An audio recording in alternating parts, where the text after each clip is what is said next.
Welcome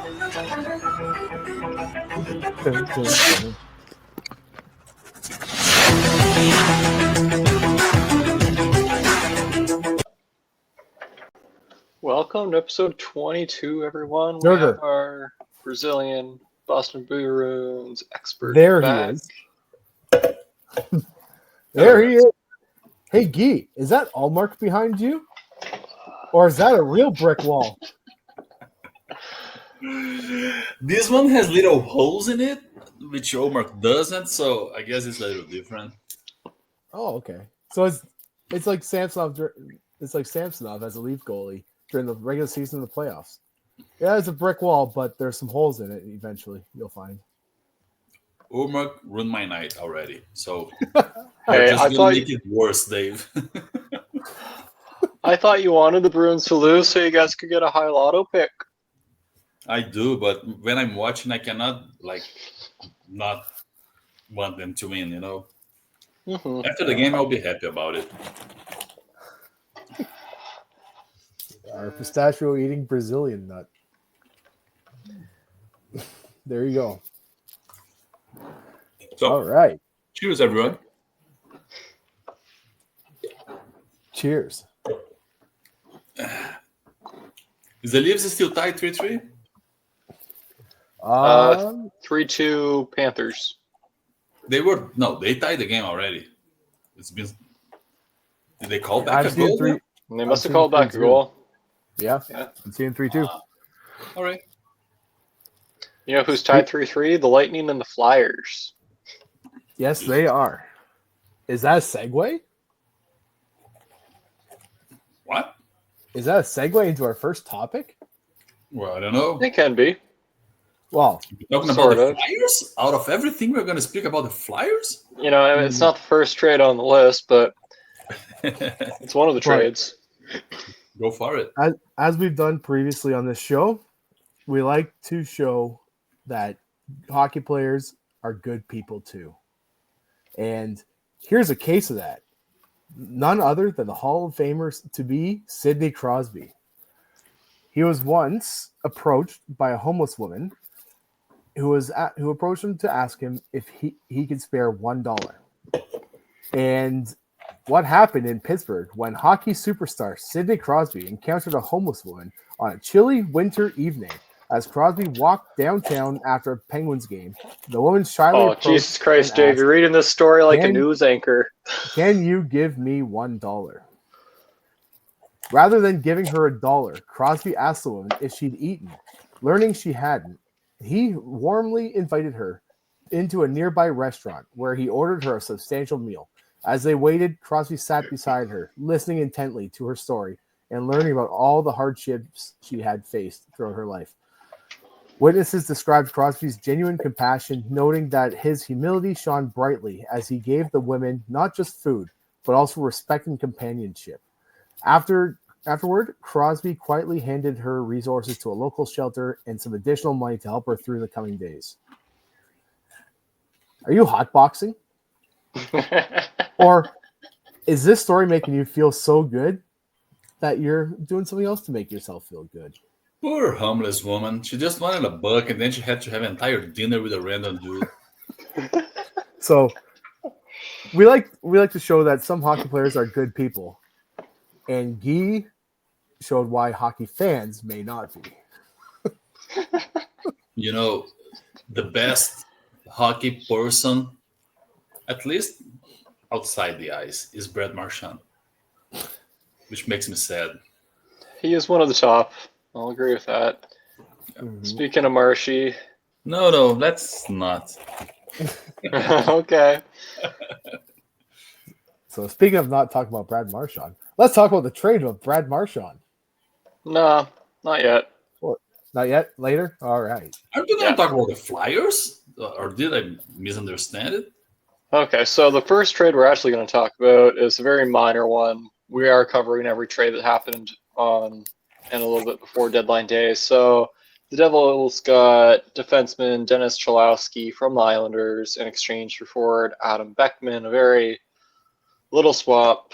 The Devils' decor is depleted with Siegenthaler and Hamilton out, both out long term. Hamilton's probably out for the season now. So just a depth pickup by them. I think they didn't want to swing too big because they realized this year's not their year. Yeah. With Jack Hughes out, Hamilton out. They have not had good injury luck, as we covered in the last episode. Their injury luck has been brutal, with key players out, missing significant portions of the season.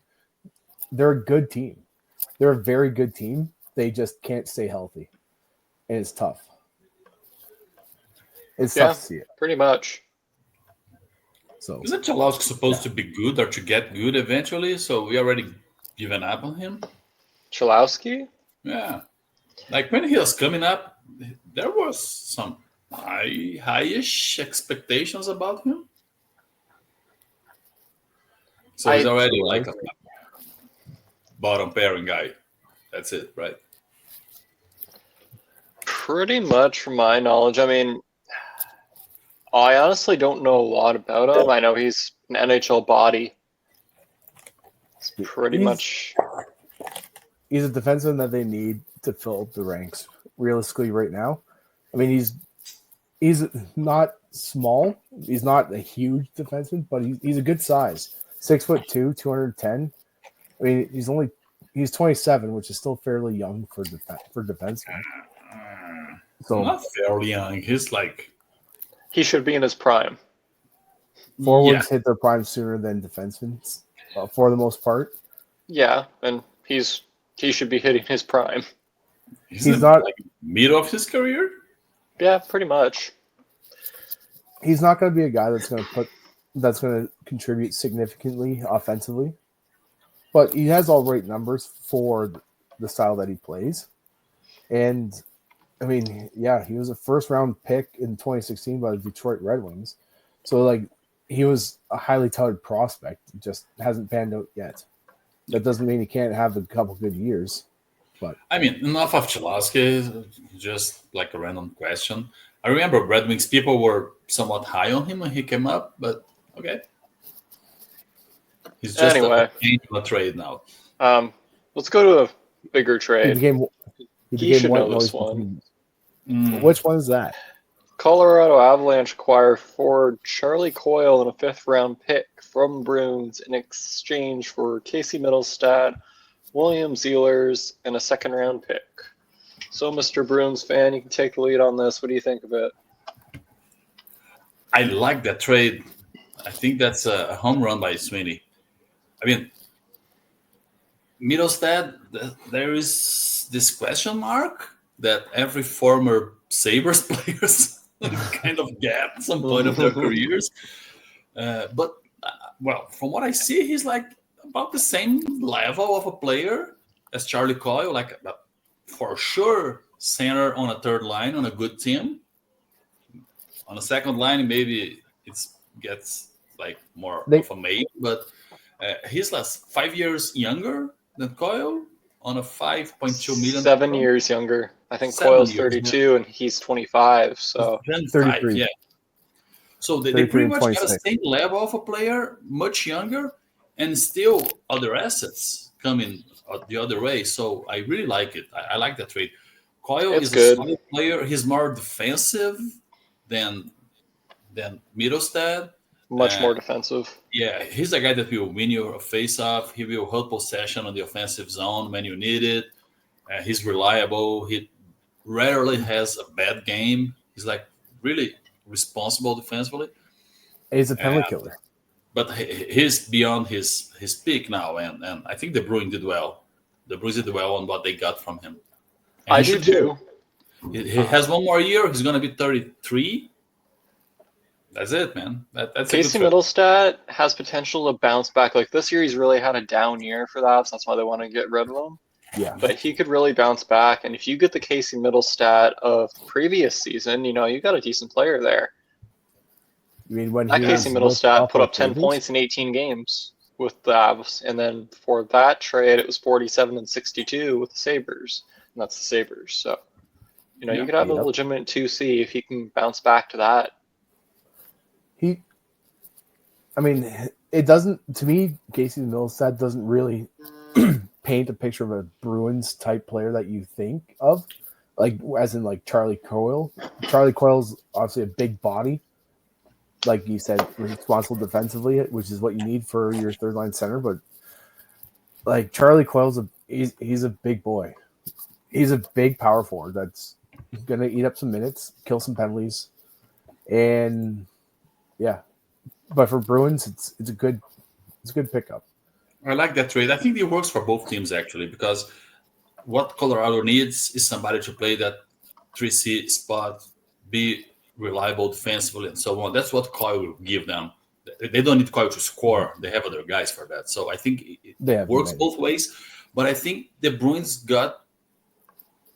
I didn't think. I knew they were trying to trade Coyle on this deadline, but I didn't think they would get that return. I really like the return for the Bruins. It was definitely a buyer's market. Or sorry, seller's market.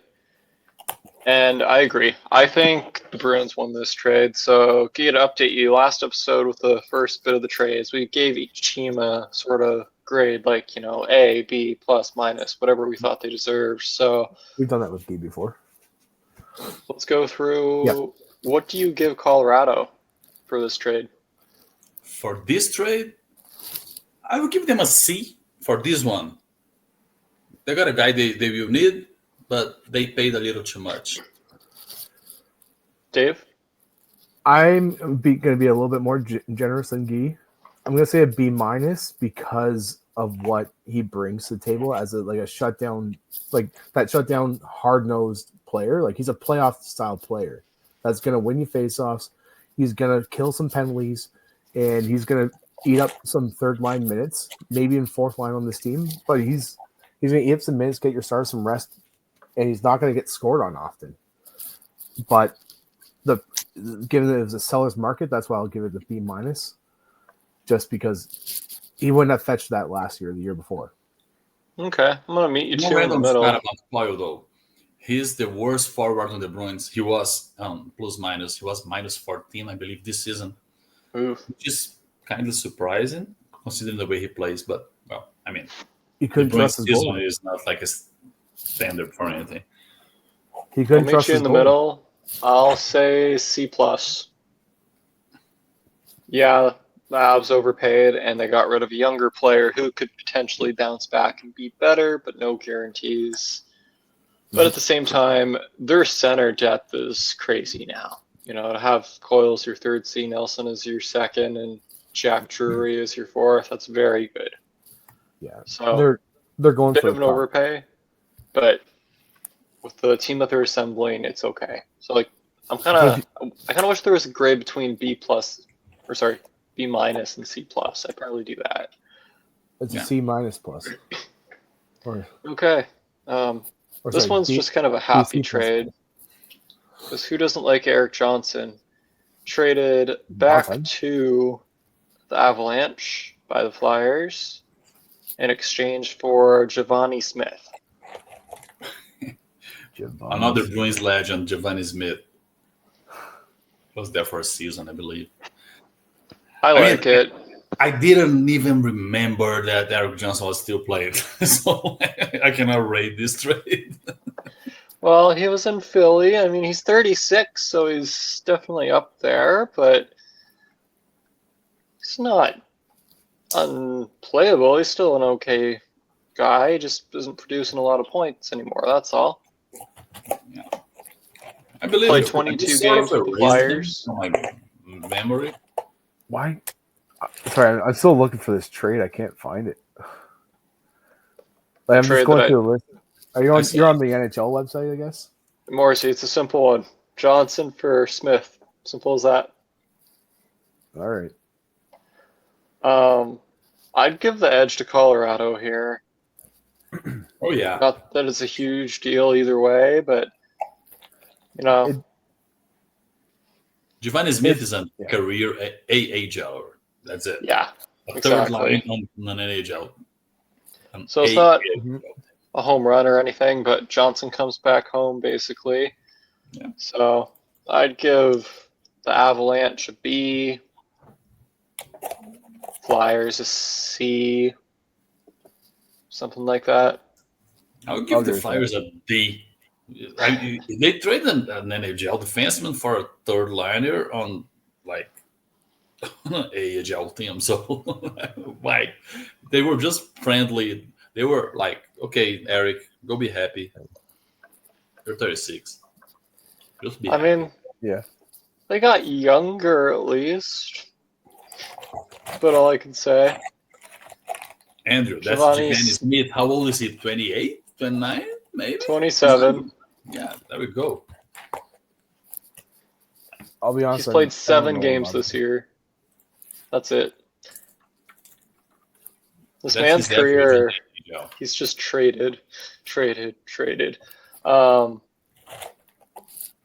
anyways, not too much with that trade. Yeah. Morsey will know this one. So Which the one is it? Rangers acquire Nicholas Ube-Kubel from the Buffalo Sabres in exchange for defenseman Eric Brandstrom.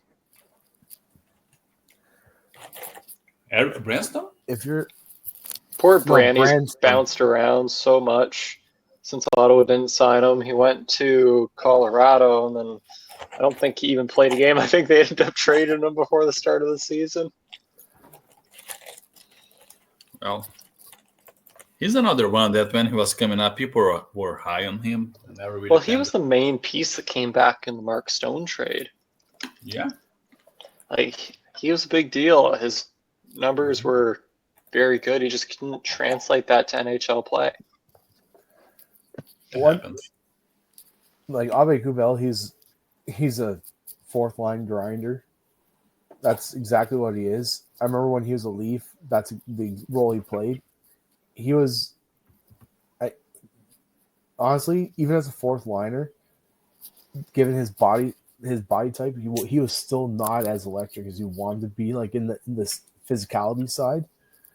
And then he left the Leafs, and then immediately got like a big suspension. Honestly, I see this as a depth for depth swap. Mhm. Both teams needed a little bit of something, so it works out well. It's not a home run. It's not a bad trade either.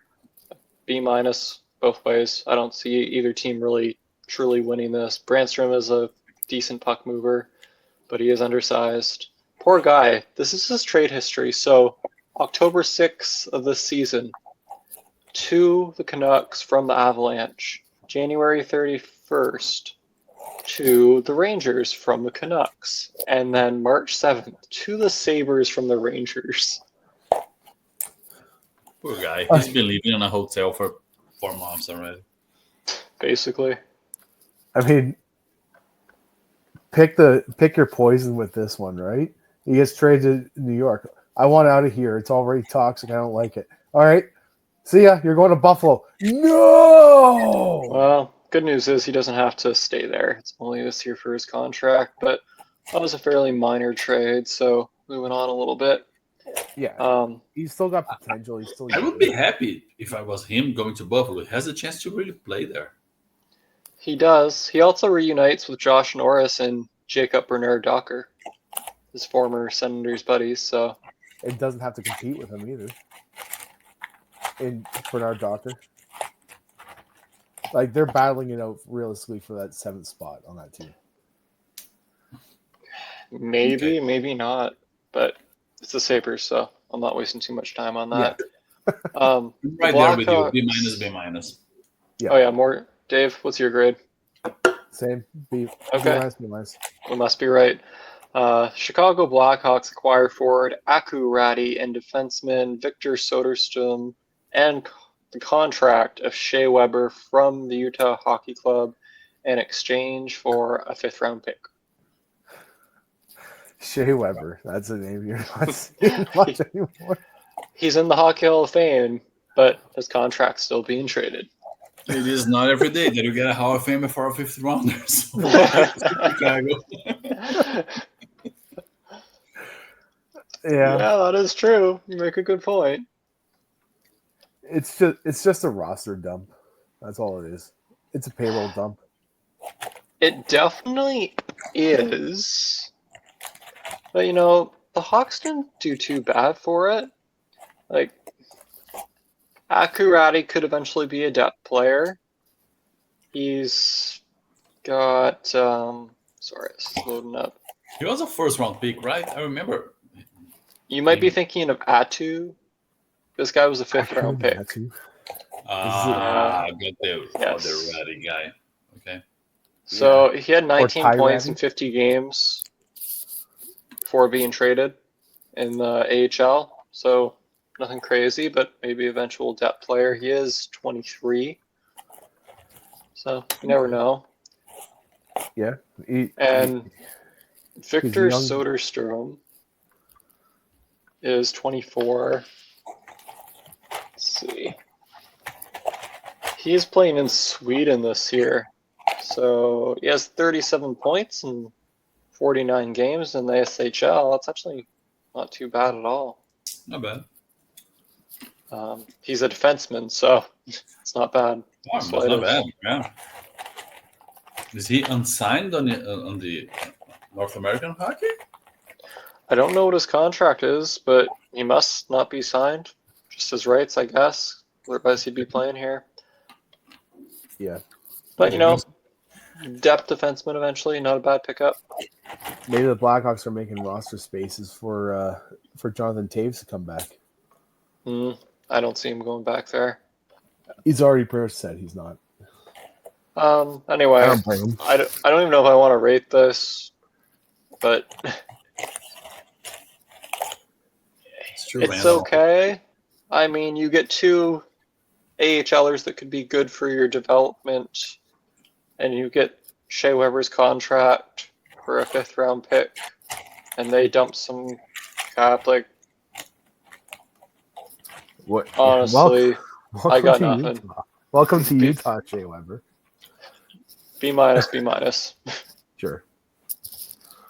Okay. Depth for a fifth round pick. We got the really, really fun trade.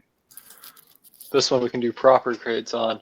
The Dallas Stars acquire forward Mikko Rantanen from the Carolina Hurricanes in exchange for Logan Stankoven, a conditional first-round pick in 26, a conditional first-round pick in 28, a third-round pick in 26, and a third-round pick in 27. This is some franchise mode type shit, so let's go. Like, you don't see this many draft picks coming out unless it's like the OHL or something. Yeah, like, this is something. Both first rounders are top 10 protected. Well, yeah, but Dallas is not going to sink below the top 10.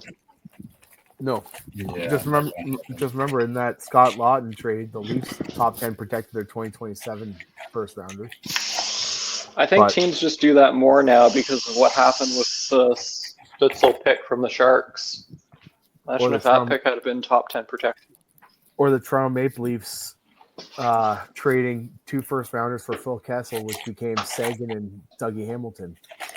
Yeah, that too. Or Tuukka Rask as part of the Raycroft trade. That's just bad trades. Or unfortunate ones.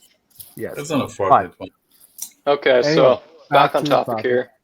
The Dallas Stars get a game breaker and give themselves one of the best top 9s in the league. Mm-hmm. It costs them one hell of a lot, but they do get 8 years Mikko Rantanen. That's another thing. Yeah, coupling experience with him, and he scores. He scores in the playoffs. He's a point per game in a Stanley Cup run with the Colorado Avalanche, or just over actually. He is. So, but this really, they could go on a deep run. I mean, a lot of teams have added, but to replace Stankoven with Rantanen is just, that's something. It's interesting from a Carolina Hurricanes perspective because you just had Gensel walk last year. Now you had Rantanen basically telling you he's going to walk unless you trade him. Rantanen wanted to go to one of 4 teams: Dallas, Florida, Toronto, Edmonton. I would have loved to see him as a Toronto Maple Leaf. Those were the teams he was willing to go to and sign an extension. Marner wouldn't move his clause. Edmonton didn't have the assets to get it done. I'm sure Florida took a swing, but Dallas had the best deal, and he signed for 12 mil. And he's only costing them 4.625 against the cap for this season, which is pretty nice. Jeez. You're paying him like a third line center next year. But yeah, I mean, Stankoven's a pretty good piece to get back. He's an excellent piece to get back. 100%. Currently, he's young. Like, he's still very young. He's what, 22? Yeah. Like, he's not a huge guy, but like, he's speedy and he knows how to score. He must have just turned 22. The J Fresh card says 21. So, I mean, he's still signed to his entry-level deal next year. Like, yeah, he's still protected for another 5 years by restricted free agency. There's only one problem with his game. His finishing is near the bottom of the league. So if he can learn to have a better finish, he could really be elite. He's going to improve. Not many future stars, even future stars, are scoring at an ungodly pace at the age of 21. It's not just scoring; it's the ability to finish on the scoring chances. That's what I'm getting at. But that can easily change. He's been a third line center this year, third line winger this year, and look, I'm going to compare it. No, obviously not the same caliber, but you look at a player like Bobby McMahon that was not producing as a third line winger. Then he got bumped up to Tavares, and all of a sudden he scored a hat trick. He scored he ended up scoring like 8 goals in 3 games or something like that. He scored ahead against the Bruins when the Bruins were like on the worst of their season, which has been awful. It was like a random game. But I get what you mean, Morrissey. What I'm saying is like getting back to Rantanen. I love that trade for Carolina. The guy doesn't want to stay there. They got a good return. In the end of the day, when you look at their season, they trade Natchez for that package.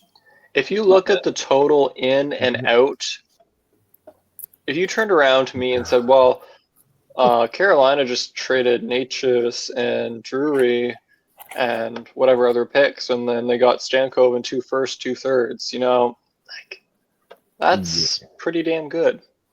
It's good, yeah. So as far as asset management by Carolina, excellent. Better than watching him walk like they did with Gunsel. And the thing is, they've done this without giving up first-round picks, which is pretty impressive. Yeah. Yeah. I mean, even for Gunsel, they didn't give up a first-round pick. Before they started making these trades, I could have seen them being a second-round exit team.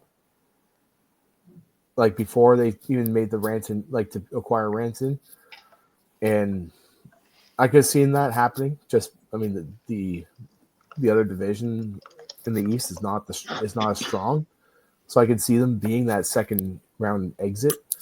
But I mean, it definitely takes them out of any cup contention that they had, and they've also had a rough first season because their goaltending situation has not been great. It's been unsteady throughout the year, but it's a good pieces to retool quickly. Well, Freddie Anderson could be very good for them, and their decor is great as well. They have some very good guys like Orlov's out right now day to day, but once he's back, you're looking at a decor. They have a very good defense corps. Yeah, Orlov, Slavin, Burns, Gostosphere, Walker, Chatfield. It's a very deep core. I don't know how far they'll go in the playoffs, but I wouldn't count them out. Brendan is a great coach too, and I mean, for a team that doesn't spend to the cap, Carolina has been doing great asset management for the past 10 years. They've been a solid team for the last 7 years at least. That's very true. Right now they have 3.3 in cap space. Yeah. That's so far off for not a huge hockey market. That's not insignificant. Well, What do we grade this trade, lads? Guy? I love it for both teams. I will give an A minus to Carolina and an A to Dallas. You get a superstar for 8 years on his prime when your window is right there open fully as it is for the stars. Mm-hmm. That's awesome. And don't forget, Ranson does have penalty kill time, an average of 1 second per game. I was just gonna say his defense is terrible. I'm It's gonna side with Guy on this. That's pretty much spot on with what I was thinking. Yeah. A slight edge to Dallas because of Nico's game-breaking ability, but if they could package those firsts and thirds and whatever else, they could bring in another star to Carolina, and it's all in the GM from here on out. But he got a great return for Miko. When you're trading for picks, only time you really tell who wins the trade, right? For today, Yes. it is us. Exactly. You could draft a Nail Yakupov. Or they can get a Pasternak with the 18th overall. Yeah. By the way, Guy, I just checked. I'm sure you're watching, but Bruins Sens game is over. 6-3 win. I was watching. I watched until the empty netter. And the Leafs lost 3-2 to Florida. Well, knock on wood, but Ottawa could make playoffs at this rate. Ottawa can catch Tampa. I wouldn't be surprised. That's possible too. But next trade here, the Devils acquire forwards Cody Glass and John Gruden from the Penguins in exchange for Chase Stillman, Max Graham, and a third-round pick. I guess some forward depth. That's basically it. To help with their injuries and whatnot. It's nothing spectacular. The big, in my opinion, the biggest piece of this is the third-round pick. It's a tough position to be the Devils GM this season. What would you do on this deadline? It's hard. I think you have to accept that you're not going to go anywhere, and you don't sell unless you have a UFA that you don't plan on re-signing, but you don't buy a lot. Like, I wouldn't even be spending a third-round pick. Yeah. Yeah, you don't buy immediate help. You buy next year's help. Yes, if you could get contracts or players with contract term, sure. I mean, Cody Glass is an okay addition. He's a good depth center. He's a depth center. Simple as that. It's not a bad return if you're the Pittsburgh Penguins. Not at all. I like the return, but honestly, I'm a little surprised the Penguins didn't sell more than what they did. They probably should have. Like, I would have sold off Raquel, but that's a whole other conversation. Overall, not bad. Like, basically, B. They get the better players. It costs them a third-round pick. They get rid of a couple players. You guys agree, disagree? Yeah, I think maybe the Pens won the trade, which is a rare win considering Dubas is there. So, kudos, Dubas. You won the first one after 7 years. Yeah. Sorry, man. I'm just signing 4 players to $10+ million with like an $80 million cap space. Half your cap is with 4 players. Yeah. No, he did a couple good things, but he set the team up for the Leafs for failure. And then he did the same for the Penguins, wasting Crosby's final 3-4 great years. Yeah, that one hurts. Still somehow his prime. Yeah. True. He's what can you say about Crosby? He's incredible. I was watching a little thing about how he protects the puck, and I mean, you have tree trunks for legs. Exactly. You can basically he could probably squat Zdeno Chara in his sleep if he wanted to. He's a very, very strong, and just being able to do that, like his edge work, and as well as his puck protection abilities, it's just the subtle things that he does is insane. Yeah. Still at the old age of 38 years old, or 36, 38, whatever. But yeah, it's not a huge trade, but I would agree that the Penguins have the slight edge on it. So, moving on, Carolina Hurricanes acquire Mark Jankowski from the Preds for a 5th-round pick. I like it for the Hurricanes. Good depth piece, depth forward, and honestly pretty cheap. Yeah, I thought it would Jankowski. be worth more. Is he on the UFA? Probably, right? I'll check that right now.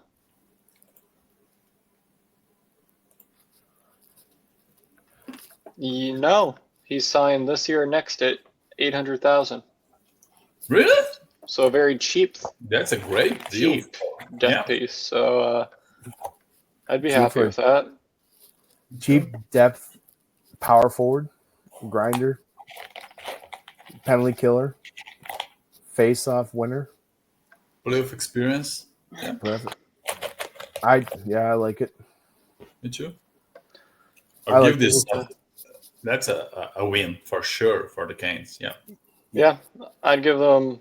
I mean, he's not a huge player, so B plus, and the Preds C minus. Like you got something back, but you didn't get a lot.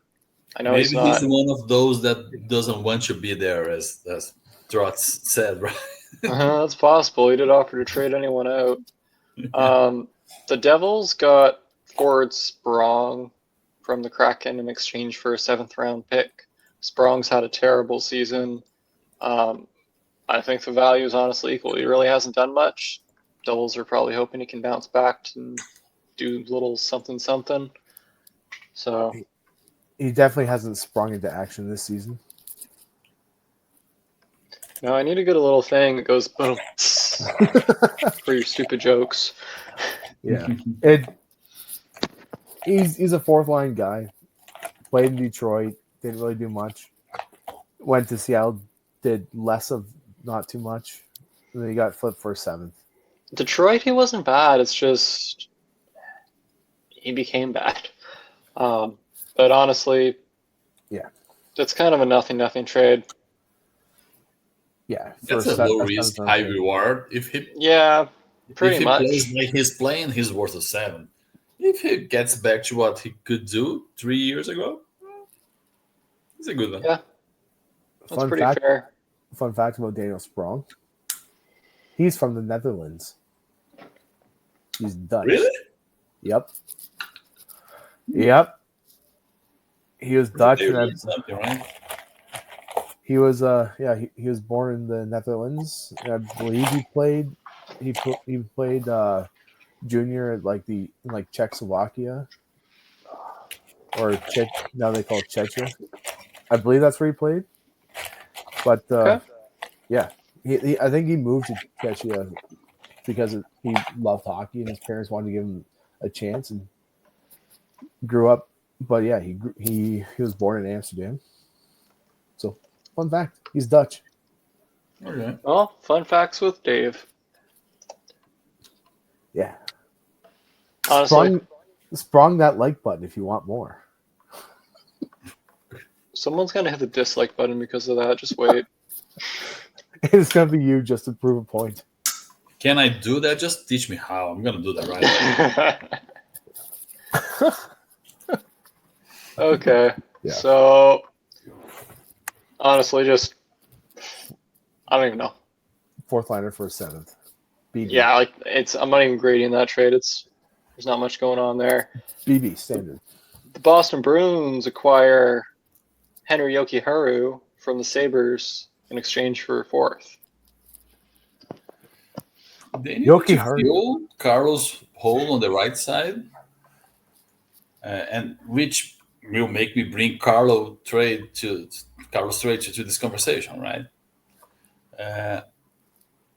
I never paid a lot of attention to Yokiharu, But he played on the Four Nations, right? And I remember Yeah. watching him in the middle of that fast game and said, okay, he can put up with these guys. I didn't know he was good. I watched him. He was not bad. He's just bounced around a little bit in the league. I mean, getting to Buffalo, who knows? That Yeah, has an effect on players. true. I mean, the Yeah. 3 games he played in Boston, it was all right. So he kind of messed up on the Sens' third goal tonight, maybe. The one that bounced on the wall behind the net. And he kind of skated the wrong way, but Yes. he made some good plays on the game as well. So I think is an inexpensive For a acquisition. Guy that, 25-year-old, yeah, I think he can. It's a low risk, high reward. yeah, so I'd give it a B for the Bruins, and the Sabres, honestly, they could probably got a third for him with the defense market. I I feel like think they so. should have pushed for more. So I'm gonna give them a B minus. Yeah, and this trade came really on the final seconds of the deadline, right? Yes, a Yeah. lot of these It's one last of those ones that here comes did. after the clock. Okay, 100%. yeah, Exactly. I like his Speaking turnaround. of I think last the minute Blues did well on the trades, deadline, and there is this Martian trade, which is something different. But other than that, I think they did good for themselves on all of the trades. That's what they needed. And so So I'll give Buffalo C plus because it was a seller's market. I think they could have got more, fair.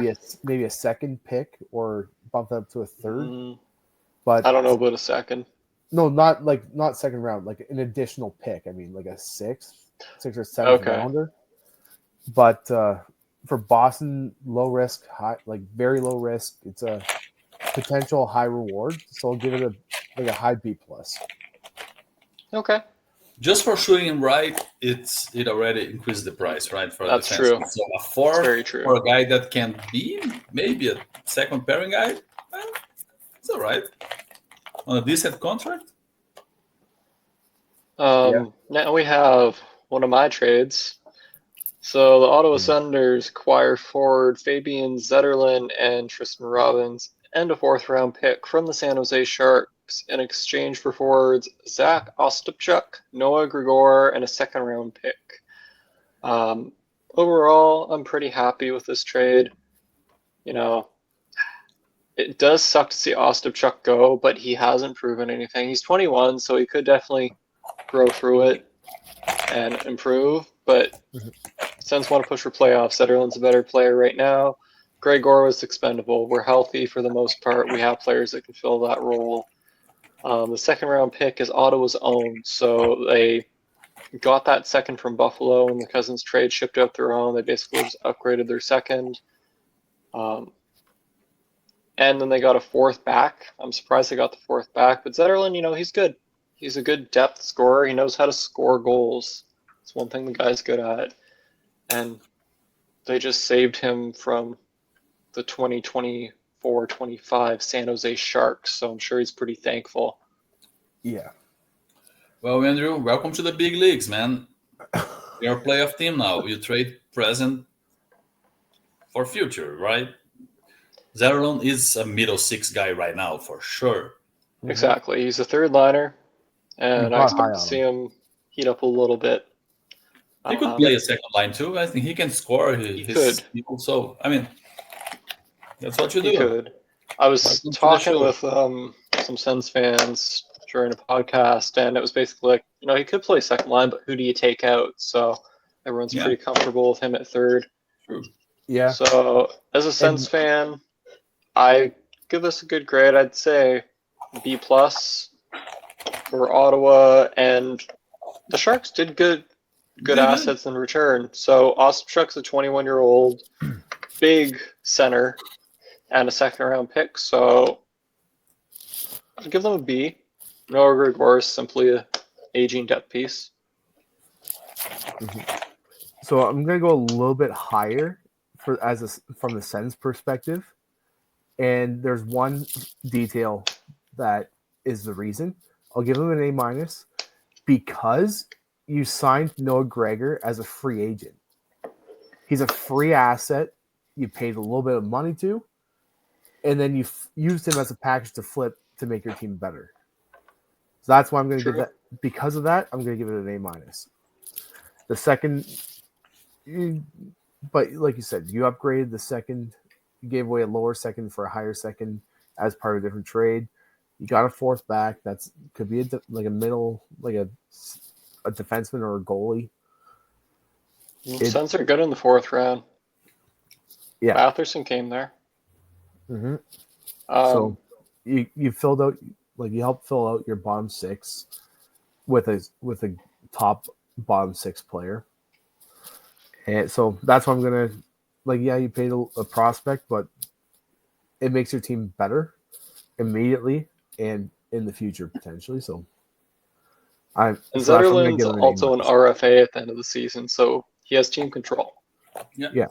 Or is under team control, sorry. Mm-hmm. So what do you give San Jose, Dave? I'll give him a B because, I mean, Noah Gregor was part of that just to make contracts work likely. And so you pick up a second rounder and a not so established big center. So I'll give him a B And and a second round pick. I can't rate that trade because I don't know about your kid there, the one that went to San Jose, and he's the key part of what's going out. So I don't know the kid, so I can't rate that one. I think it for being a prospect and an okay prospect from what I heard from you. I think that's a win-win. It's good for both. So. I agree. It's definitely good for both. Ostapchuk, I mean, he's still technically a prospect. Mm-hmm. He's 21. 21 is a prospect. He's what, his second year of his NHL contract, of his entry? His yeah. Current contract expires 25-26 season. Yeah. Second year of his entry level. He's a prospect. Yeah, here he's played 43 games for Ottawa this year. He had 4 points, and then he played 15 for the Belleville Senators, the Baby Sens, and he had 11. Like, his AHL numbers are decent and improving. It's just to get a little bit better. But not ready for the NHL yet, but he's 21, so he's a 21-year-old power forward. That's he's 6'3", 205. So yeah. Anyway, so I say good trade. And he's Canadian. He is good old Canadian boy. Like he's got good stick handling skills for power forward as well. And yeah. You can look at that glass half full. He's a 21-year-old that played 40 games for a playoff team. True. Come on. Allegedly. Now we have a Dave trade here. Pittsburgh Penguins acquire Connor Timmins, Connor Dewar, and exchange for a 5th-round pick from Toronto.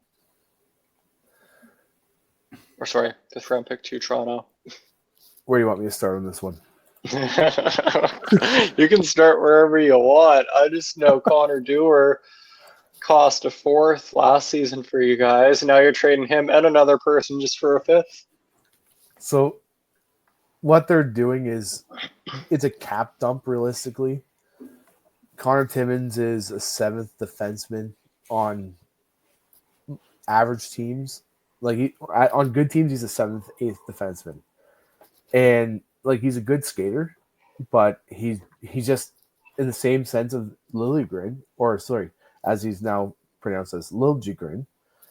He just hasn't proved himself entirely. He's had good moments in spurts, but he's a 7th, 8th defenseman, maybe a top pairing in the AHL. That's what he's been as a Leaf. And Connor Dewar, you picked him up, but you need to. He's not the guy that's going to be a strong piece of your third line center. Like he's a third line center on an average team, realistically, without a lot of forward depth. So it was a cap dump, and you got a 5th. Dubas definitely took advantage of the situation and only paid a 5th for it.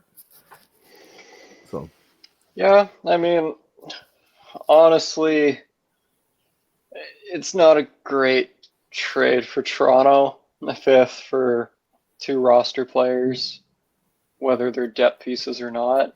They're still NHL bodies that are capable. So I'll give an A minus to the Pens, and I will give a D to the Leafs, D plus, since they did a little bit of a cap dump.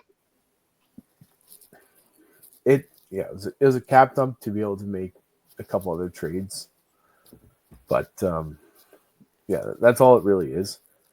And Dwar, he's been injured this season for a significant portion of it, so I'm okay with it from the cap dumps side of things, Okay. but it's nothing like mind blowing. It's not like the worst trade in the world.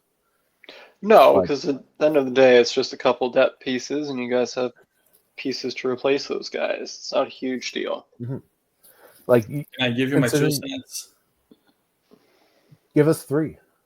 Well, actually, we're Canadians, so you have to give us 5. I only have 2. I'm from Brazil. We are poor. Both of them scored tonight on the same period.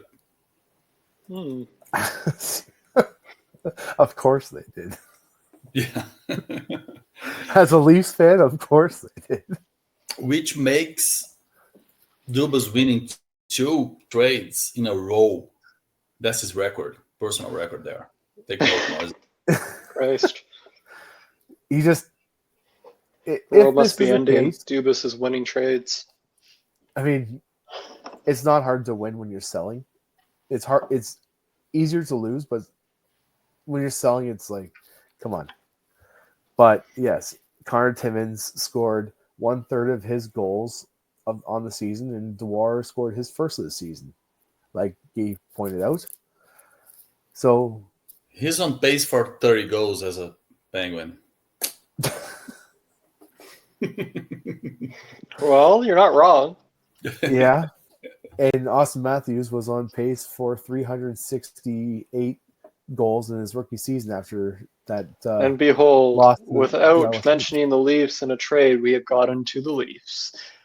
Well, Marzi, I will just tell you that Matthews started with a 4-goal night, but only Willie can score on Price. Yeah, Morrissey says goodbye. his price is not right. Anyhow, Andrew, let's move to something bigger than a fifth Sorry. rounder. Come on. Yes, so we got your probably least favorite trade. The Florida Panthers acquire Brad Marchand from the Bruins for conditional second. The conditions on that second are it will become a first if Florida wins 2 rounds of the playoffs and Marchand appears in at least 50% of those playoff games. Yeah.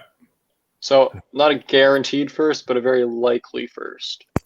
It's going to be a low first, right? Yes. But first round pick is first round pick. And given the division that the Panthers are playing in, it'll be a first round pick because, I mean, are you really going to take the Leafs to beat them in this playoff series? No. Are you going to take Tampa to beat them in a playoff series? No. Maybe. Are you going to take Ottawa or Columbus if one of those guys steal the wild card spot? No. Admittedly unlikely, but my heart wants to say yes. That's what I mean. Like, Florida's team right now, after the trade deadline, could beat last year's team. I don't know about that. You have If to keep in mind who they Bobrovsky's lost. If Like, they Bobrovsky's lost starting, sorry, go. this year's Montour, I wouldn't take over Jones, but last year's Montour, I would. Yeah, No. I would take both Montours over Jones. but now you have. But I mean, yeah. Now on the Panthers, you also have Marchand. You also have who else are we looking at? Like Brady Tkachuk he's not in a great spot after the the Four Nations Cup. He's angry. He's hungry. If he gets back in the Brady? lineup, I, no. I was going to Matthew. see how long it would That's take. Brady? Yeah, you said Brady. Sorry, Matthew Brady's Tkachuk. mad for Norris getting out of sense, but that's another subject. I think he's okay. But I think the Florida Panthers are just as mean this year, if not meaner. And Marchand is Marchand. He'll put the puck in your net. He'll set up a play, and he'll piss you off while he's doing it. Well, the guy has like 170 playoff games under his belt, so he knows. Yeah, how that to experience do it alone when it is counts. Yeah. priceless. And is he the Bruins leader in shorthanded goals or something like that?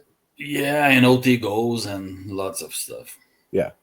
Yeah. So I mean, Yeah. personally, I think it was a decent trade considering the circumstances, because you basically had Sweeney saying, "Hey, we want to sign you. Okay, what's your offer? $3 million." And I'm not going to make a gesture that is pretty accurate, but it involves one single finger. And basically that's Marchand saying, okay, Andrew did it, but that's basically Marchand saying, look, I've been taking discounts so that the team can be good the last decade, and now you're going to do this to me? Like, Well, Morsey, let me Go ahead. update you on that one. That $3 million offer, it's already has been like wiped out. The Bruins offer Has the it? same contract that he has, 6.2, 6.12, something over 6. yes, and I can add a little bit to that. Marchand wanted 7 7.5. something, and he offered to meet them in the middle, and they said no. They said no, yeah. So I mean, he's taking a discount for a decade. Like, I first don't let blame me him. give you that Florida won the trade. He got a proven scorer, Hall of Famer, I believe, in spite of his Maybe. ending. Yeah. Yeah. 36 years old. He's not young, but he still can produce on a 25, 30 goal per season and major playoff player. So they Rat. got a player for a second, first rounder, low first. So they won the trade itself. But it's one of those trades that it's hard to evaluate because of the relationship Marchand. Martian had. He probably asked, okay, send me to that team or that team. And they Exactly. wouldn't ship him to Columbus, right? It's similar to the Patty Kane trade, to the Tarasenko trade, decent forward. Okay, I only want to go here. Yeah. So Well, of considering course, it that, hurts for Bruins fans that he went to Florida after the last 2 seasons, after the Bennett situation last year. It hurts on that regard, but it's an understandable trade for the Bruins that are trying to retool. I don't know if there is any arrangement there that he may come back. They didn't give the C to Pesta or McAvoy or anyone else. I don't know if they're waiting to see. Maybe he comes back on a more reasonable terms. But even if they don't, the Blues need to get younger. That's what they're doing now. So it makes sense for them. exactly. You put the passion aside of trading your captain, the last piece of the 2011 Cup. It makes sense to them. So I'm not angry as most of the Bruins fan base is. I think they're most angry because he went to Florida. If Yes, it hurts going to that. everybody would say, okay, go be happy. Yeah. Yes. If you're Florida, like, just the accolades alone, not even just what he is this season, the accolades alone is what you're acquiring as well. Yeah. Like, there's a reason why he had the C. He's Brad Marchand. But like, So- internationally, he's got multiple gold medals. Just won a Four Nations Cup in Boston, where he got traded from, and he's won a Stanley Cup, and he's not a very fun player to play against. No, Like- not at all. So So he'll put the puck in your net, put the puck on the stick of someone who else is going to put the puck in the net, and He's he's a one of rat. those players that is better on the playoffs than in the regular season. yes, There are many of exactly, those. exactly. But now you're For going to have this Sam trade, Bennett, and you're going to have Kachuk, and now Marchand too. yes, Dave. Yes. Uh, I give the Bruins They didn't do bad, honestly, considering the conditions of I want to go here. I'd give them a B plus and give the Panties or Panthers an A. I'll give them we call C and Panthers an A. we call them the Panties too much in our chat. It's what comes out of my mouth now. Panties come out of your mouth? Is that what you're saying? Well, it happens. It's just the panties that come out of your mouth. I'm giving the Bruins a C on that one. Okay, why? Let's see. You trade your captain for a second rounder, maybe a 30 overall. It sucks, but you know what? I think you're a little too low, and maybe I'm a little too high. Maybe more like a B minus, because you're right, but at the same time, they didn't have much choice. Yeah. So the return is pretty good considering. This is one of the best returns we've seen from the situation where, I only want to go here. Like, look at the return Ottawa got for Tarasenko, or the return that Patty Kane got. This is better. I get it, but it depends how you look at it. You are weighing the situation they were in. And I'm giving one step even further back, weighing that they put them on that situation. They could have managed better to get. I agree. I'm butthurt, so I'm gonna rate them. Okay. Dave, how do you want to grade this? Let's see. As a Leaf fan, I'll give it a D minus because I didn't want to see that team pick him up. But for the Leafs, I'll give it a D minus because it sucks. But honestly, for the Bruins, yeah, you want to see more come out of it situation.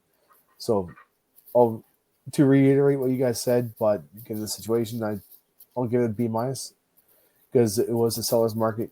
You still think you could have got a bit more given the market, but yeah.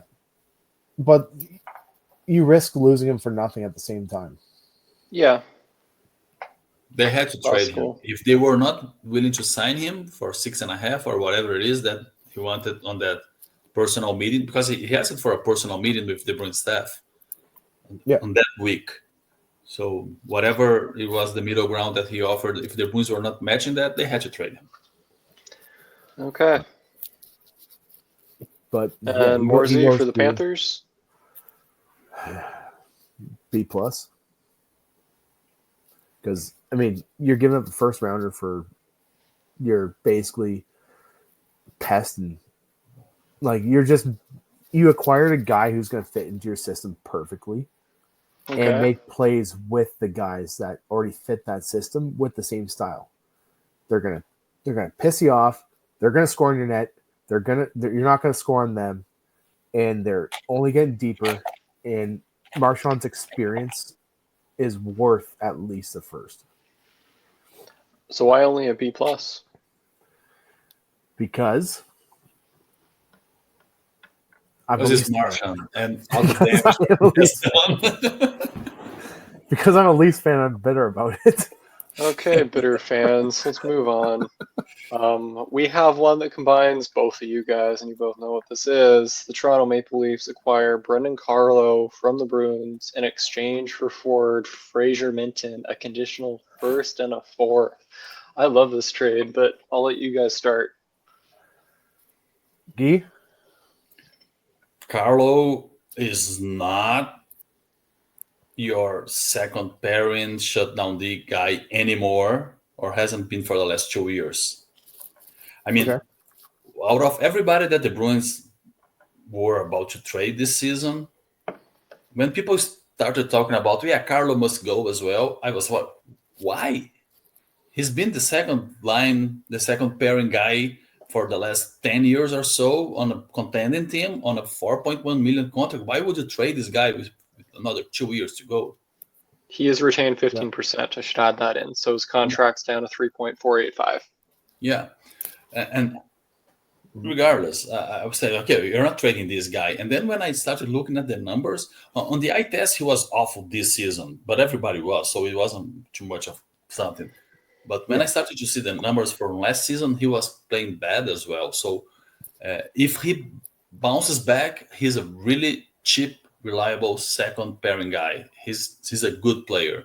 He kind of struggles to get out of his own end sometimes, but he's good defensively, really good, good on the penalty kill and so on. But if he plays like he's playing right now, he's being overpaid, which is a surprise to myself too. And I didn't know much about Fraser Minton, but what Dave told me that he can be a It's a good pick. third line guy in the coming years. So I think that's a good trade for the Bruins. I think they won. Fraser Minton is an excellent prospect. He's a fourth liner as a developing prospect right now, and like he's going to be a very skilled forward. He fit right in when he was playing with the Leafs. Like he came up and he did not look out of place at all, playing with good players. Like he showed he could play on the lines with some of their top guys. Like he did some stuff with Matthews, he did some stuff with Marner, he did some stuff with Tavares, and he as a rookie, like he's right now a fourth line, but I can't see him being anything less than like at least a second liner in 2 years. I think your pickup with Minton is great. I'm gonna miss him. I really had high hopes, but we also have Easton Cowan coming up that we're also very high on. Yes. But so for the Bruins, it's a great pickup. I think it's a knockout of the park for the Bruins. Fraser Minton, he has 0.5 points per game this year in the AHL. I mean, it's not crazy, but he's all but a guaranteed NHLer. He's only 20 years old. He's also been battling injuries this season. Like he got injured right out of the prospects tournament. So like you get Fraser Minton, you get the first, you get a fourth as well, and you just have to retain a little bit of salary and trade a defenseman who struggled a little bit for you. You get that return because he's a right shot. I like it. I like it a lot. What Guy's saying about Brandon Carlo, he's a big body, like you said, a shutdown defenseman. Riley, they're still trying to find Riley his shutdown D partner, and he hasn't worked with Tanev quite like they wanted him to. He didn't work with Brody when he was still relatively good. They're hoping that Carlo can do that, but realistically, Carlo's a third line defenseman. He's going to be paired with probably Simone Benoit or like on that third pairing. He's a big body. The Leafs need that toughness. So in that case, shut down penalty killer. He's a tough guy, that like a big body that the Leafs need, especially with what the Panthers brought in. So if he can play that big body style, that's not a bad pickup. I think the Leafs sold high. But if he's a reliable third line defenseman who can hit and shut down, that's what they need. He's not very aggressive, okay? He's not the guy that he's 6'5", and he's not skinny. He's a big dude, but he's not the defenseman that will give you like 3-4 hits a game. He's gonna give you 3-4 blocks a game. Yeah, and that's one of the reasons they brought him. He doesn't get there, but we push our guys from the front of his net. He has a huge reach. He's a big guy. He's gonna help you as a third pairing guy. He's great, well above the average, and he's a defensive defenseman, which the Leafs doesn't have many. So he's a good fit on that regard. The Leafs are struggling right now with Tanev. Like, sign him till he retires. Now it's like the Leafs are a much better team with him than without him. And if he can give us a little bit of that Tanev as a third pairing D man, I'm happy with it. I'm not happy with what they gave up, but it's what they need is a third line D pair. And I mean, you just saw Simone Benoit with that Superman punch attempt. Yeah, that was good. That's good entertainment. If Carlo can just be a nightmare to play against and keep pucks out of the net, that's what they really need. They didn't have the ability to do that with with Samsonov in net last year, as I've said many episodes already. When your goalie can't stop a beach ball, your defense collapses. Okay, they're Mr. protecting. Leafs fan, you are a broken record. If Carlo can block some shots and he can move some bodies from in front of the net, that just makes Stolar's and Wolves' lives easier, and they need that considering that they're their most likely opponents. That's what he does. That's what they need. But for realistically a third pairing defenseman to give up one of your top prospects currently, a first and a fourth, I think okay, the Bruins won that one. boys. We'll do one final grade here. I agree. The Bruins definitely won that trade. I would give them an A. There's not much more they could have gotten, and I'll give the Leafs a B minus. They do get a right shot D man who could bounce back, but it came in at a hefty price. It's a high risk mid reward for the Leafs. Yeah, it's pretty accurate. So yeah, in that case, I mean, you get the retention, which is nice, but The retention is beautiful, especially with the term of the contract remaining. So that's always a nice little bonus there. But yeah, you can't just have hopes. No, it's as a Leaf fan, the bitterness comes from watching the arms race develop from the other teams and watching your team do little. And so, from that perspective, like this trade, it sucks to see Minton gone. If it was, I don't know, say somebody like an Alex Steves or something with that package, I might be a little bit more okay with it, but still, I'm not thrilled about this trade. And is Carlo going to be a guy that's going to basically shore up your third line and win you a cup? I don't know. Okay, so grades. I thought they would trade him for a first. They got a first and a very good prospect, so that's an A. And a fourth, right? So the fourth comes for the retention, I guess. So yeah, I give them an A. And I mean, I've been sad watching the Bruins play this year, and Carlo was a part of that. So I'm not high on him right now. I'll give the Leafs a C. Okay, Dave. All right, let's rip the Band-Aid off. I'll give the Leafs, like you said, a C minus, though. I'll give them a minus because Minton was part of that trade. And that's, in my opinion, the biggest loss of the trade deadline for Leafs is parting ways with Fraser Minton. Okay. But for the Bruins, knowing that they got if I was a Bruins fan, I would be ecstatic about bringing in Minton plus a first round. I'm going to give them like a high A. Okay, fair enough. So that is all the trades for this trade deadline. Thank you guys for joining us, but we do have one last thing. So, which teams really killed it this deadline? Let's do a top three. Going through all this, one that comes to mind is Dallas, with their additions, including like trades previous to this, in the few weeks before the deadline, like Granlund being picked up, Rantanen, like just solidifies that top nine. Yeah. He was one of the best top nines in the league.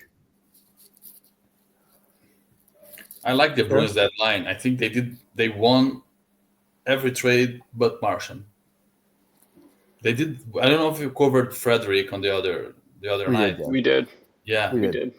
I'm really liking what I see from that little Russian guy. I know every NHL team has a couple, like your standard, undersized, flashy Russian kid, and this kid is one of them. He has a hard name to pronounce. He's been playing well since he got the Bruins, and I mean, fair enough. I like the Bruins deadline. I think they did what they should. and they got good assets back. So As far as sellers go, yeah. yeah, as a seller, they were probably the best seller. Yeah. Dave? Buyers, for the buyers' top three, I will go in the order of first to third.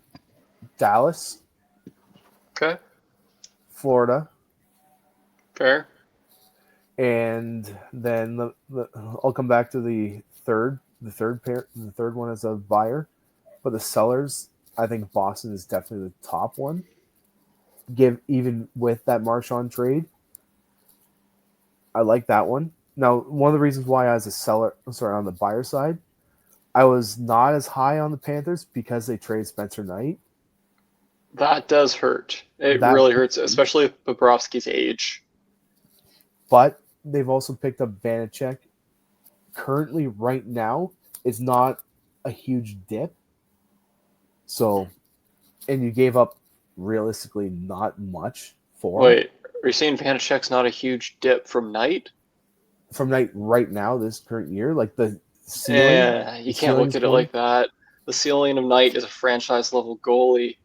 Ceiling of Vanacek, you might get a fringe starter. Do you still think Knight can be a franchise goalie? He's had some NHL player assistance issues. I don't know exactly what for, but I think so.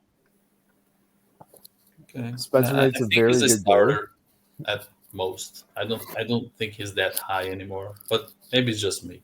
I'm not saying Vanacek's a home run deal in that sense, but I'm saying you still like it's not a dip this year. The ceiling, like I love that pickup for Chicago.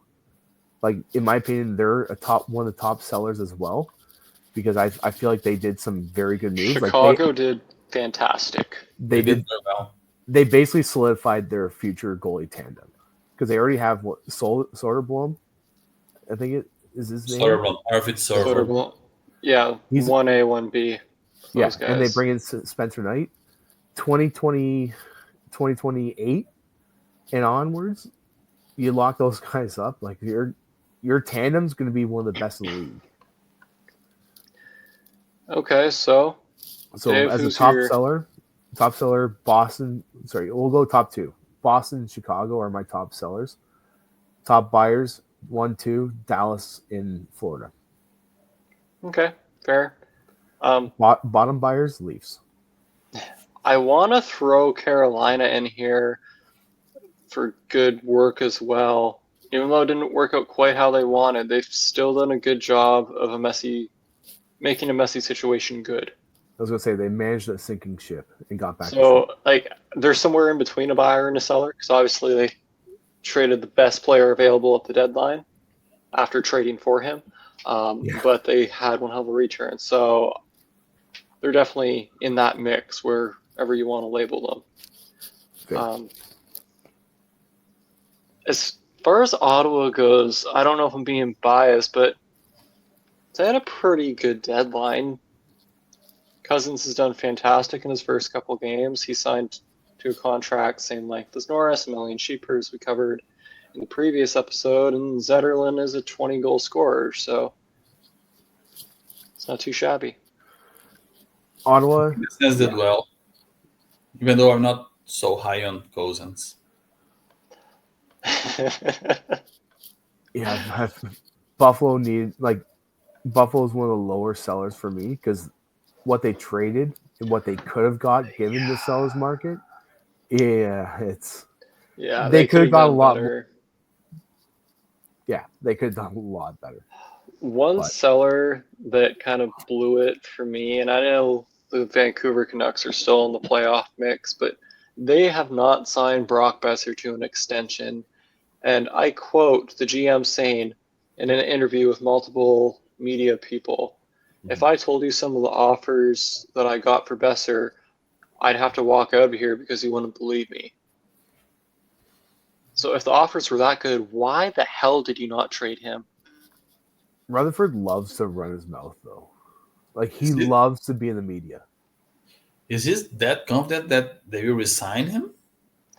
There is a lot of mutual interest. Besser wants to stay. The Canucks want him to stay. Besser wants longer term. The Canucks don't want the term. The money is pretty much worked out.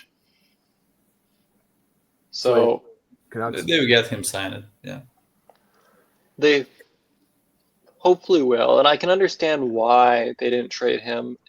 But if the offer was that good, like I know there was first round picks and prospects and players being thrown at them, why? They still think they have a shot. Man, they traded Miller instead of Patterson, so I don't think they know what they're doing. That's a really tough call. Yeah. Do you trade the better player in Miller, Currently, or do you trade the younger forward signed to a contract that he currently isn't living up to? How do you see the mean- Canucks as a team that is trying to win now? Because they were good a few years ago. Well, Like, last year they were exactly, good. yeah. I know And it was a the bit year of a before, Cinderella run, but yeah, they have Hughes, probably the best offensive defenseman, along with Makar, and they have a good goalie. And I mean, they should be on Demko. win now. So in that regard, I would trade Pearson if I had they to need choose. to do better. Like they're not gonna, even if they make the playoffs, they're not gonna go too far. They need better forwards. Their defense is just fine, but like Patterson's pretty soft. Like, Pedersen, he's not a DeBrusque, playoff. Besser, Garland, all legitimate top six, maybe Heedle. But outside of that, like I don't know about Hoglander if he's a real top six guy. Potential to Very be. inconsistent. He's 24, and yes, very inconsistent indeed. He has Potential 16 points in 61 games. That's not a top six guy. No. So they need better forward depth. Yeah. But that's going to be an off-season problem for them. They should Any have other got real someone to losers do that from role. this deadline?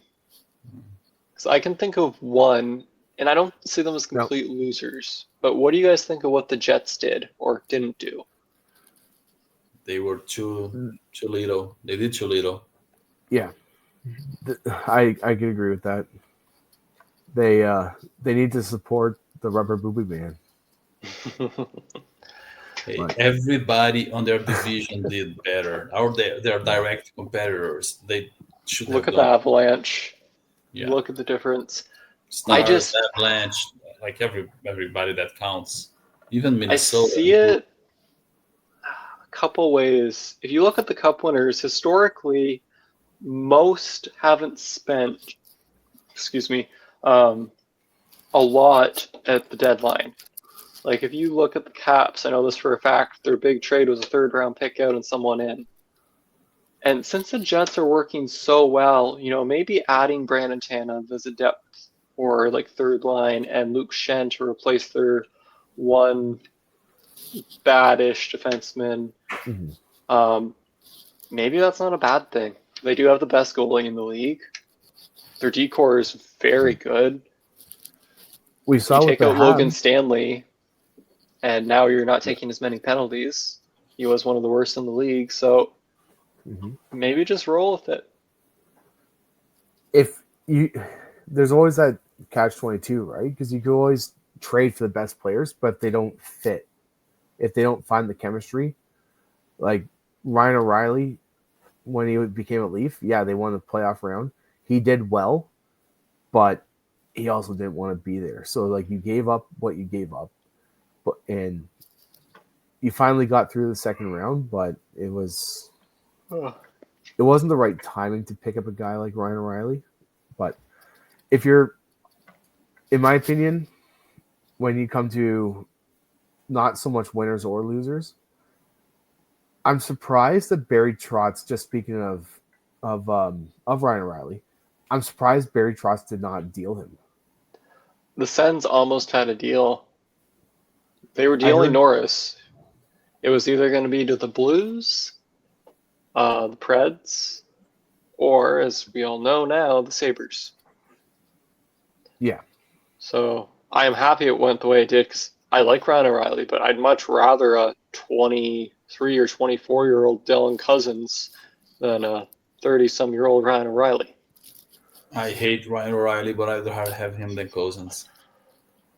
Currently, this I've year, been yeah. to Ryan O'Reilly's convention, so Yes, well, I mean, I've seen the building that you said all the Ryan O'Reillys were at in Dallas. You pointed that one out. He was at a Ryan O'Reilly convention when we were in Dallas. Dave, you missed it. the Okay. year after the Blues won the cup against the Bruins. So yeah, Yeah. And the first time that Binnington took a deciding game in Boston this year, being the second of the Binnington 20. played for the Bruins the year before. You know that, right? He was in the Bruins organization on a loan. Yep. Yeah, And he killed it in Providence. He did really well, but he wasn't alone. So yeah. anyhow, But yeah, I honestly think that Barry Trotz could have done a lot more. Like he did in the set, like he did make some trades. He did get some assets back, but I feel like he could have done a lot more with the players that he could have moved. Yeah, I agree. I think Seattle's in the same boat, and I think the Penguins are in the same boat too. Yeah, They all could have sold a little bit more. They're all either bottom feeder teams or Seattle's more of a mid team. So they the all need Penguins did to. well, but they could have done more. They did good on the field Yeah. moves they Yes. made, but they should have moved something more significant, like Like Raquel or Raquel, they were asking 2 first-round picks and a prospect. Like, what kind of crap is that? I understand getting top value, but you're not going to get that. Raquel's producing at a good pace, and he signed to a 5 mil contract for the next 3 years, but he's 31. You know, he could decline a little bit, and you're not getting 2 first-round picks. You're not talking about a top-level player here, not a Mikko Rantanen. yeah, yeah. exactly. Now, Dubas, like you guys make fun of Dubas for his tenure as the Leafs GM. The signings were problematic. Some of the trades I don't hate. He was the one that brought in Jake McCabe. Jake McCabe has been a stud. I agree he has, but why don't you just say the trade was good instead of I don't hate it? I don't hate some of the trades that he made in the sense that like overall I would grade him as a Leafs GM a C plus. But he made some good trades, like some great value trades. Like I love Jake McCabe. He's a dynamite for the Leafs. I absolutely love Dubas as the Leafs GM. Yeah, you should go Stay back. there forever. You should give him like a lifelong contract. No, I You like that idea, Dave? no, no. It was the right move to make, but I'm saying, I mean, I can't believe, especially after this trade deadline, that Shanahan still has a job. He's been with the Leafs the entirety of that 8 years, one playoff series win, and he hired Dubas. He's now hired Treliving, who didn't make a big enough splash that he should have, and the Leafs needed it.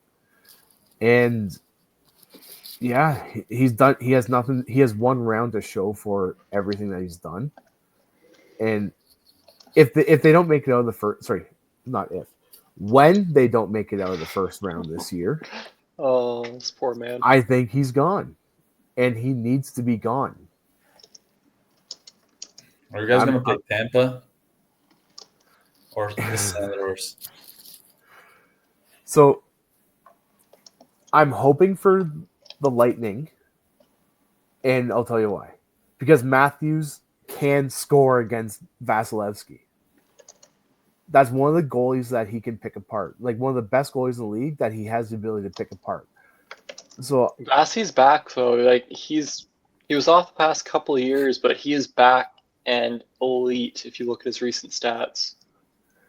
yeah, but Matthews has still throughout his career been able to score on him. So in that sense, it would be a very close playoff series, but Ottawa's riding way too high with a lot of their players right now, and maybe that I hope that dies down. But they've only gotten better as the season goes on, and I just see that as a Columbus Blue Jackets series again, where yeah, okay, the Leafs are the favorite to win that series, maybe. But it's the Leafs, and the Senators are hungry. They're hungry, and they're killers right now. So, And they have Omar. Do you want to face playoff Brady Kachuk? Because you got a glimpse of that at Four Nations. No. Does any No. team want to face playoff Brady Kachuk? No, probably not. Does anybody want to face playoff Sam Bennett, Brad Marchand, Matthew Kachuk? Probably not. No. I mean, you can make that argument with Florida for sure, but I can make that argument with Ottawa. You have Brady Kachuk, you have David Perron, you have Ridley Gregg, you have Nick Cousins, who will be back for playoffs if we make it. And he's not going to like me for this one, but you have Dylan Cousins, and he's been throwing his body around since he got to Ottawa. He's playing just a different style. Because he's excited to finally be out of the jail cell that he's been cooped up in, aka the Buffalo Sabres. He still got to prove to me that he will not chicken out when it matters. I've seen it many times, way of so I'm saying waiting it. to see if he's changed. Basically, he's waiting. He's saying he doesn't want to see him be a Mitch Marner. I think it was the looming cloud and atmosphere of Buffalo that caused that, and that's why he didn't jump in after that hit. I see a much different player than what you described in that clip. I looked at it and what I saw. So you saw a guy with no hope in Buffalo. Now he has hope, and that's a dangerous thing. And you know who's going to be hard in the playoffs for the Senators? Pinto.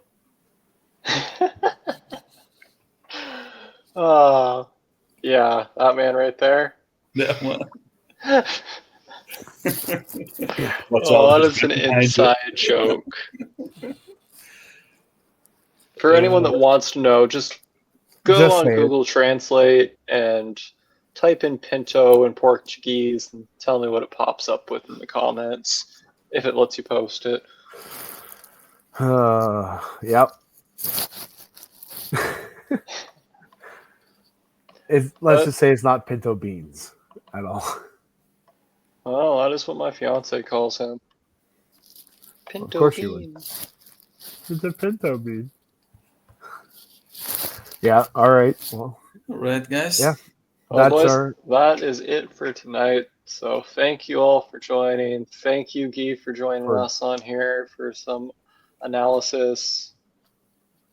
Share, comment, all that good stuff.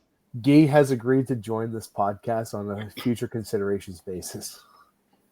Yeah. Yeah. And you might see more of them, not promising, but you might see more of them soon, considering the time zone changes. He's only 1 hour ahead instead of 2, which is nice. Yes. Brazil's smart, unlike North America. They just got rid of the time change. But anyway, thank you all for joining. Have a good night.